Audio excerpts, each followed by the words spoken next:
ఇప్పుడున్న సినిమాలల్లా చావా సినిమా విధ్వంసం సృష్టిస్తుంది.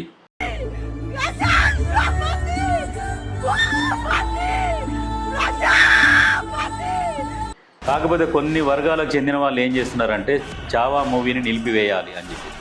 సినిమా చూసినంత మాత్రాన జనాలు మారరు. అట్లా అంటే ఎంతోమంది ఎన్నోసార్లు మారాలి. కాకపోతే ఇంట్లో ఏ వర్గానికి వ్యతిరేకంగా అనేది ఏం లేదు. జరిగిన సంఘటనల ఆధారంగా తీసిన సినిమా.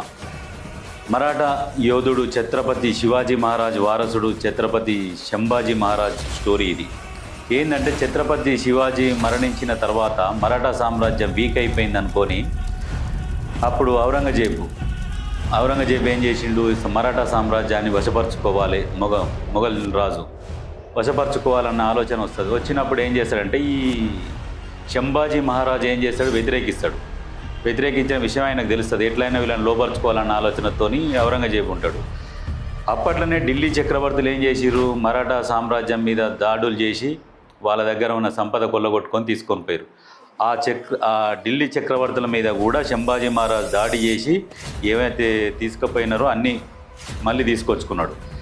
ఇట్లాంటి స్టోరీ అది.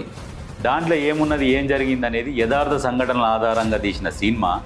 అయితే ఈ విషయం ఔరంగజేబుకు తెలుస్తుంది, ఢిల్లీ చక్రవర్తుల మీద దాడి చేసింది. ఇప్పుడు దక్కన్ సామ్రాజ్యం బలపడుతుందని చెప్పేసి డైరెక్ట్ రంగంలోకి నేనే దిగుతా అని చెప్పేసి ఆయన దిగితే ఇక ఇది స్టోరీ నడుస్తుంటుంది. సినిమా చూస్తే బాగుంటుంది, కానీ మనం చెప్పేదానికంటే ప్రతి ఒక్కరూ ఈ సినిమా చూసి చాలామంది ఏడ్చిర్రు, బాధపడ్డారు. నిజంగా అంత మంచిగా ఉన్న సినిమా.